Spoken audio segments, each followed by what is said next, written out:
person. I'm really honored to be here at B-Sides Tirana.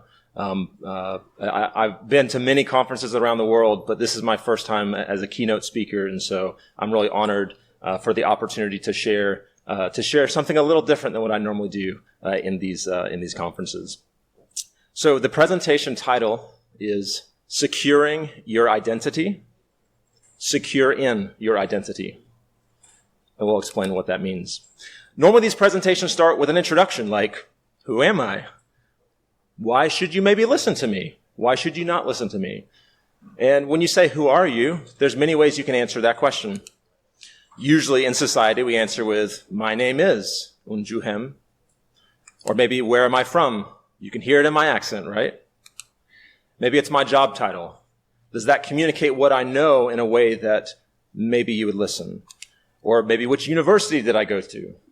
These are all kinds of credentials and things that we use to describe ourselves. But sometimes it actually separates people. Because what if you didn't go to university? Or what if our football teams hate each other?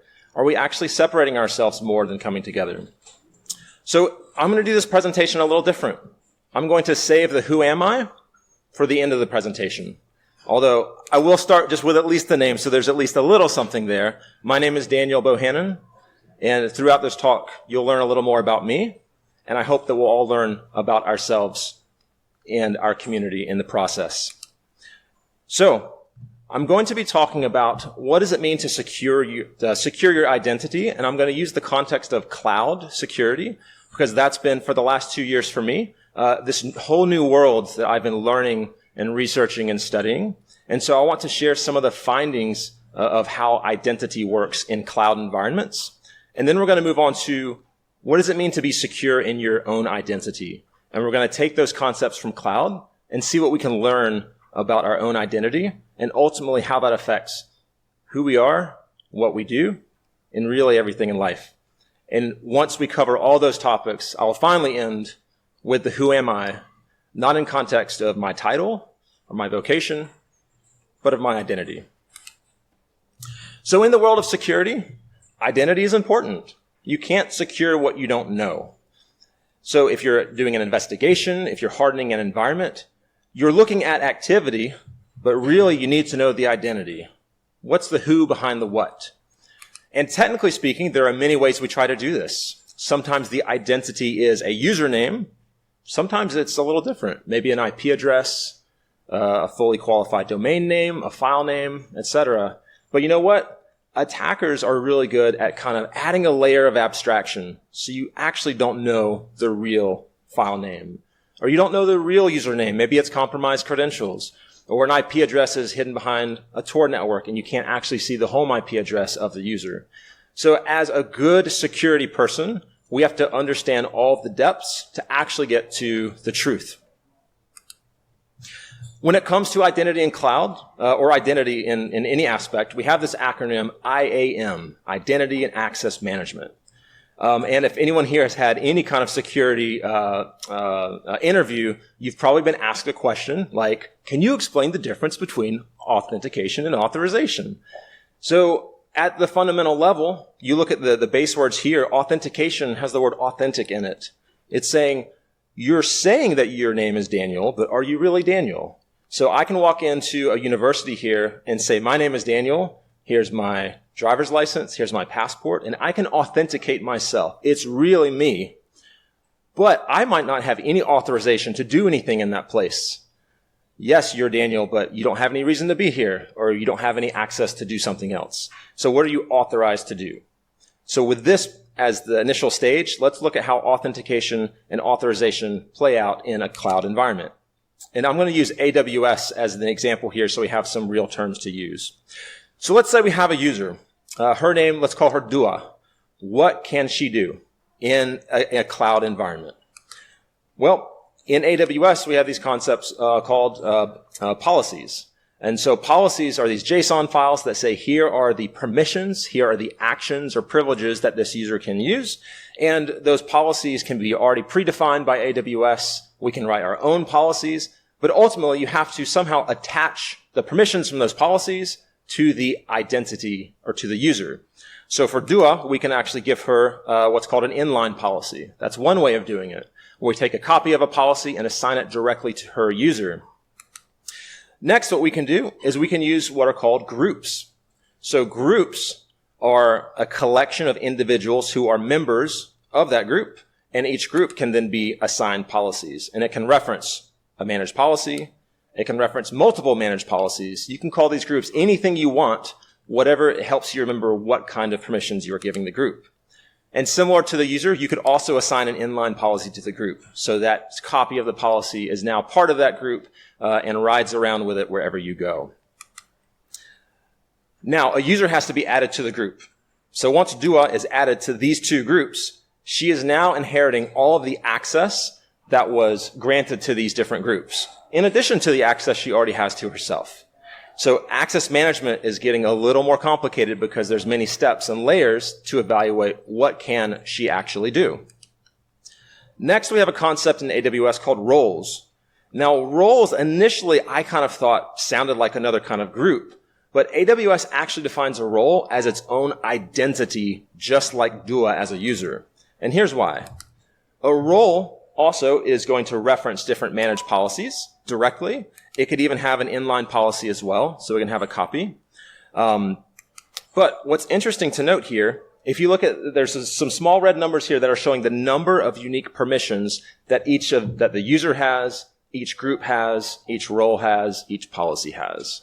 So if we're to stop here and say, how many permissions does Dua actually have? We would have to look at what does she have directly as a user, and then what are all of the permissions she has associated with all of the groups in which she's a member. So in this case, she has 995 unique permissions. Well, what if she wanted to assume that 2024 audit role? This is the actual terminology that AWS uses. It's assume role. Now, when this happens, Dua no longer has all these permissions. Think of it as taking a coat or a uniform. She has now assumed the role of 2024 audit, and she has all of the permissions that role has, but she's actually left behind any of the other permissions she had before. So temporarily, she is not Dua, she is 2024 audit. Now this can give you more access, it can give you less access, but it's a really important distinction that when you assume that role, you're changing the abilities of what you can do. In this case, with only 123. Lastly, there's a concept of service control policy, or SCP. Now, these are written very similar to a policy, but they actually do the complete opposite. An SCP does not give you any permissions. It defines what is the maximum possible permission that somebody can have. So it's a way of controlling for every user, every group, every role, what's the maximum you can do. Make sense? All right. So that was just looking at identity in AWS, in cloud, as an example. How do most organizations even log into that in the first place? How does Dua even get started with wanting to do something in AWS? Well, most organizations will use what's called an identity provider, or an IDP. And again, I'll use a specific example. I'll use one called Okta. So in Okta, you authenticate to Okta. It has its own set of authorizations saying which applications are you allowed to access, like AWS. And then if I click on AWS, it will initiate a single sign-on, a SAML transaction, so that I can then start acting as Dua in the AWS environment like we just looked at in the previous slides. So how do you log into the identity provider? This is where it looks a little more familiar. You have a username and a password, so dua@permiso.io. If my password is correct, I'm now prompted for a multi-factor authentication. I enter that code. Stuff happens in the background. If everything works out and I gave the correct code, now I'm authenticated and I can log in. So what are just general best practices that we can implement for securing your identity at this level? Well, in every integration like AWS or Azure or M365, the concept of least privileged access is always a good thing to do. It's not easy. It's easier to say than to do, but making sure that users don't have more permissions than what they need or what they're using. In terms of IDPs, in general, using strong passwords. So again, if people are not using password managers, if that's not something that is actively promoted in your organization, it is a tremendously valuable thing to do to ensure that password reuse is not happening and that you can use really strong passwords. Multi-factor authentication, again, being something you have, something you are, something you know, is tremendously important in improving your security posture. A very talented attacker can find a way to trick you into giving you that, but it's forcing them to really pinpoint you as an individual organization as opposed to large-scale attacks. And then when you have identity providers, there are also sometimes capabilities like conditional access, saying you're only allowed to log into different places. So these are just a couple of the concepts that are helpful to think about. So let's zoom out real quick. I log into an IDP. It is authenticating who I am. From there, I can then I can use that authorization to go into an environment like AWS. And this defines what I can do, but now I actually have to do some stuff. And this is where the activity comes in. And so these are all happening in different places. So if you're only looking at the activity, you might not actually know the identity that's doing it. And so as a researcher, this is the kind of problem that we set out to solve, to understand the who behind the what in everything that we're doing. So this is setting the stage for what is a practical example of how identity works in an enterprise in a cloud environment. So now, let's focus on what does it mean to be secure in your identity? How does this actually get real and personal? How does this affect our day-to-day lives, not just in the IT world that we're doing, but in really everything that we're doing? So I first just want to say, we are called human beings, not human doings. Who we are is more important than what we do. I'd like to clarify this is not a call for us to be lazy, but it's recognizing that our value to our family, our friends, our society is not about the things we do. It's about who we are. Because the things we do don't define us. It might define our reputation or people's perception of us, but if we know who we are and our identity, then that should actively inform and guide what we do. So there's a really important connection here, but I think as a society, I can definitely speak for myself in the West, in the U.S., that we focus really heavily on what people do. And we give more importance to the person that says, here's my title or my vocation, without actually taking the time to get to know who you are and who your identity is and seeing how that informs what you do. So what is identity even? If you were to look up definitions of what's the definition, identity is the perception of yourself based on images and experiences in the past. These can be good. These can be bad. They can be terms I'm going to use as true and false. Because the problems are the way we perceive ourselves might not actually be true. And sometimes the truth about ourselves might not be anything that we're perceiving about ourselves. So if identity is informing action and we don't even know who we are, or we think we're something completely different, then our entire lives might be guided by decisions from an incorrect starting point. So I'm going to use the term true identity and false identity as we go forward to kind of highlight these differences. So let's think back on this example of AWS. And I've changed some of the words here. Dua, she can be part of many different groups. Maybe she's a part of a group called Perfect Students. She scores all 10s. Everyone's told her whole life, you are an amazing student, you're brilliant, you're great, do everything you can. That can be a really good motivation for some people. That can be the heaviest burden to somebody else because they feel like if I get a 9, I'm going to let my entire family down. Or I don't even know who I am if I'm not making 10s. Other people might be in a different scenario. Maybe they failed out of university. Maybe they never went to university at all. Are they less valuable members of society? No. But sometimes we treat people that way because we have different values based on what you can produce, how much money you can earn, how many people you can influence on social media. These are not inherently bad things, but if we place more value on the doing than the being, then we're getting things backwards. When it comes to roles, we can also look at this incorrectly as well. Maybe my role is I'm an overachiever. I have to go speak at that conference. I have to start something new. Those can all be good things, but if we're doing those things to earn some identity, then we have it backwards. If we start with our identity and our identity guides us to do those things, that's a completely different way of looking at it. And lastly, in the concept of service control policy, remember this is that thing that's written like a policy, but it's actually the limitations. It's saying no matter how hard you try to give yourself authorization to do things, you'll never be able to do these things. This is a ceiling. You'll never be able to travel to that country because you're not in the EU. You'll never be able to do that because you don't have visa liberalization. These are real problems, and I really don't mean to sound like they're small because they're not small. They are real challenges that I know you have to deal with, and I'll never fully understand it. But it's so profound to see ways to still make those things happen if your identity is leading you in that direction. And opportunities can happen, but if we stop there, then who knows what opportunities we're letting go by.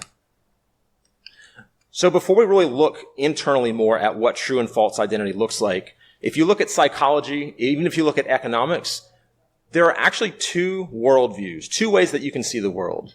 And the word worldview is actually used in different ways, often incorrectly. But think about it like this. A worldview is like a pair of glasses. And it's the only way you've seen the world, so you don't even know that you have those glasses. So it's one colored view that's the only way you know to see the world. So the first worldview is what's called separation worldview. Separation worldview is based in the concept of scarcity. There's not enough. There's not enough time. There's not enough money. I'm worried if there's going to be enough coffee out there. I got to go get my cup first. This is a selfish motivation that's so common in our culture. Again, I'm speaking for myself, and maybe there's some truth here in your own culture, but I'll leave that to you to decide. When there's a scarcity mindset, it also means you have to be certain about whatever you do. You can't risk messing up. Like, what if I don't take that job? Maybe I'll never get the next job. Maybe my whole life will be ruined. That also leads to perfection. If I get that job, I have to be perfect. Just like I had to get 10s as a student, I have to impress my manager. I have to get that promotion. Me. And if I'm fearful that there's only one promotion, I'm not helping my teammates with their projects because they're going to compete with me. It's all about self-protecting, self-promoting. How can I help myself? Now, there's a place for advocating and showing the work that you do, but I would argue that there's a way to do that in a way that helps other people as well. And that leads to the second worldview, which is connection worldview. And if you look at the way that nature operates, it's actually much more in line with this. It's instead of a concept of scarcity, there's a concept of abundance. There is enough. There's enough coffee and chai for everyone. There might only be 2 internships today. There will be more. And I will be happy for my friend if they get that internship and I don't. Or if they get accepted to that conference and I don't. Because I know that if I'm helping them, they'll also be helping me. And together, we will improve together. It also, this connection worldview removes the mindset of having to be certain about everything. As humans, we think we like certainty. Like, I want to know which university I'm going to go to, which major I'm going to study, which job I'm going to get, who I'm going to marry, which city I'm going to live in. As humans, we want to feel like we're going in a certain direction. But actually, if we knew the ending to every movie, we wouldn't keep watching these movies or shows. Humans, we really like the idea of mystery, of wondering what's going to happen next. How do I finish this story? As long as we feel like there is guidance and it's going somewhere that is good, we really do embrace the idea of mystery. That also allows us to embrace the idea of fallibility. Remember, in the separation worldview, we have to focus on being perfect. If we get this job, we have to be perfect. We can't make mistakes. But fallibility says it's okay to make a mistake. If I fail at this presentation right now, I can choose to do 2 things. I can say, 1, maybe I had too much coffee today. Or maybe I used examples that didn't make sense. And I can improve myself and try again later and ask for help and input. Or I could say, if I fail at this presentation, I'm a failure. I will never present again. And when I look at my own life, there are examples of situations, even in public speaking, where I failed hard. And I spent the next 20 years running away from the concept of public speaking because I made it a part of my false identity because of something that happened to me. And lastly, for connection worldview, as I mentioned, it's focused on others. Like, it's not saying you ignore yourself, but if you focus on helping others succeed, then that's how we all rise together. So if I had to define this in 2 simple words, I would say fear and love. That might sound kind of strange, but love being an outward focused on others and not just self-interest, and fear really describing what drives decision-making in this worldview. Now, what's really interesting to me is that if you study psychology and biology, as humans, we are only born with 2 innate fears. That is the fear of loud noises and the fear of falling. Every other fear that we deal with as humans is learned. It's taught. Knowingly or unknowingly, we have received those fears, and it now is informing what we do. Now, this is actually not a bad thing. Fear is a good emotion. If I hear a horn honking, I know if I don't get out of this Tirana street, I'm going to get hit by a car. It's protecting me. But you know what? Like for me, if I hear a dog barking, I get excited because I grew up with dogs. I love dogs. If someone was bit as a child by a dog, that is the scariest sound they can possibly hear. Even if they know that I'm playing the sound of a dog barking on a phone, their body is still going to react because that's the protection mechanism, because they have learned early on that that means danger. So let's look internally. Again, if I'm thinking I'm stupid, I suck at public speaking, I'm a failure. The exercise here is, when did I first start thinking that? Like, again, if a dog barking scares me, when did that first happen? Is there something in my past that leads me to think this way? Maybe as a student, Dua was 7 years old in a math class, and the teacher was about to teach something new and gives a problem and says, does anyone know the answer? And she raises her hand and gives the answer. And you know what? It was wrong. And the teacher can say, "Ste bien matematica." You were never intended to know math. And you know what she could do? She could think she sucks at math. And she might let that define everything she does in her future, of ignoring the possibility of studying math or computer engineering or computer science. Was the teacher trying to divert her entire future? I don't think so. Maybe that teacher had the same thing happen to them.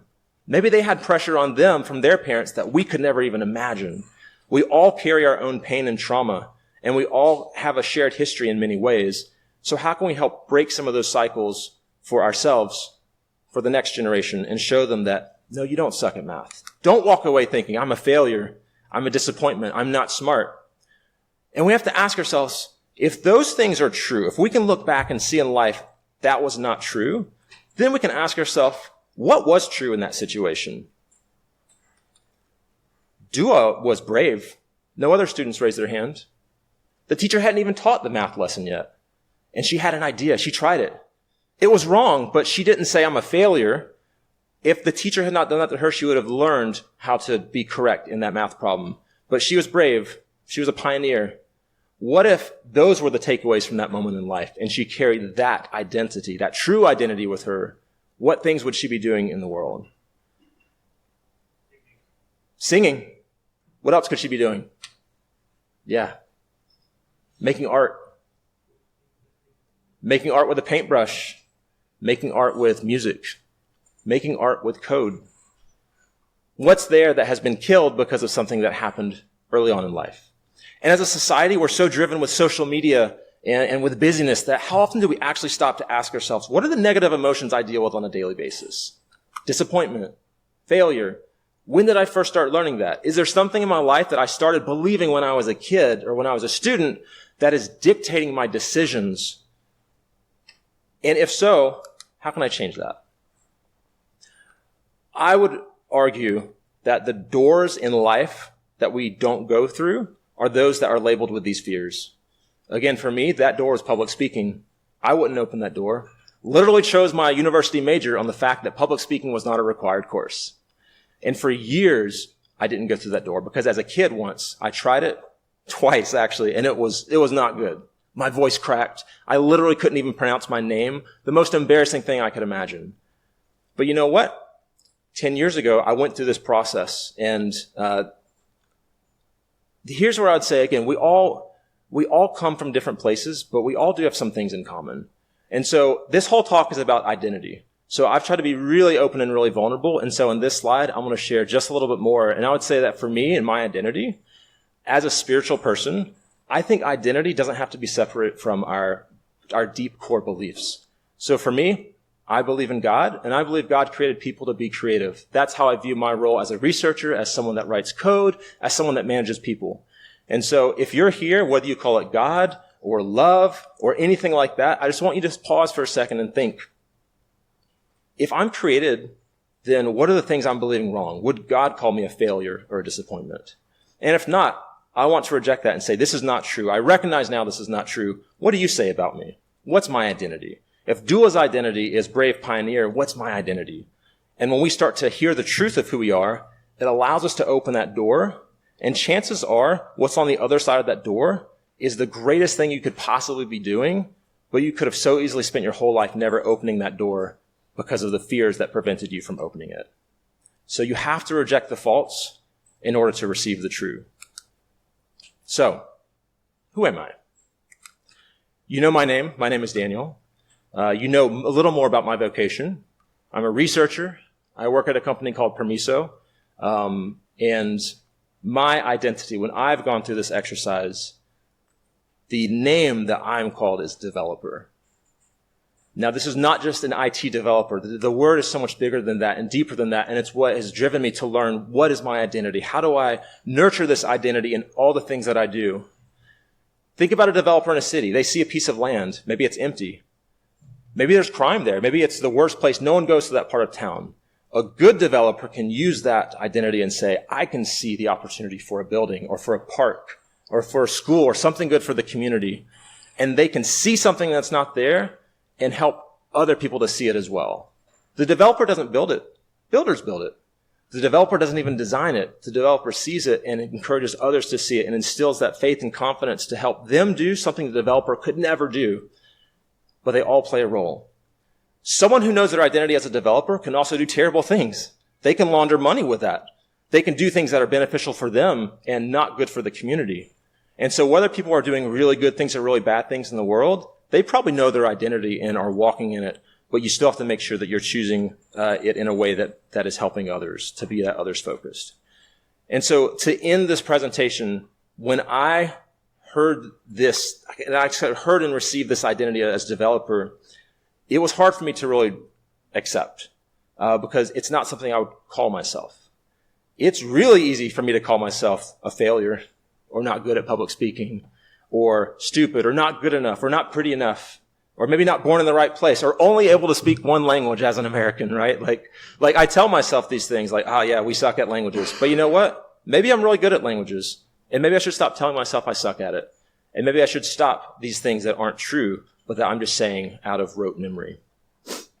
So when I heard this word developer, it was hard for me to accept because it took faith. Like, really? Developer? And as I started to talk to other people, they're like, yeah, I could see that. You are. And then I started to look back at my life and realize, you know what? I have been a developer my whole life. Identity is not something you just choose and make yourself. It's who you were created to be from the very beginning, but life happened. And those fears and all those concerns started to cover up who you really are. But when you take those fears away and then look at what's been there all along, now that can start to inform who you are. As a kid, I would have ideas of things to build with Legos and then would develop them. And it made me so happy. As a musician, I would have ideas for songs that have never been heard before, using instruments that people don't know. And when you create it and share it with the world, or maybe just share it with close people around you, it's being creative. I'm being a developer. When I got into my profession and I started doing research, writing code, writing weird code, it made me so happy. And to be able to share it with the world and to ultimately have opportunities like this to travel around the world and learn about different cultures and peoples and opportunities to help and say, I see something in you. Like, there's a spark there. If you don't see it, if no one's ever told you this, I see it. I acknowledge it. Build it. Let it guide your actions. Because you're not defined by what you do. You're defined by who you are. And 6 years ago, that led me here to Albania and Kosovo. And ultimately meeting people, speaking at hackerspaces and universities, and starting some online communities called Grassroot. And then local started the in-person communities to meet. And as I look back, I see all these elements of being a developer.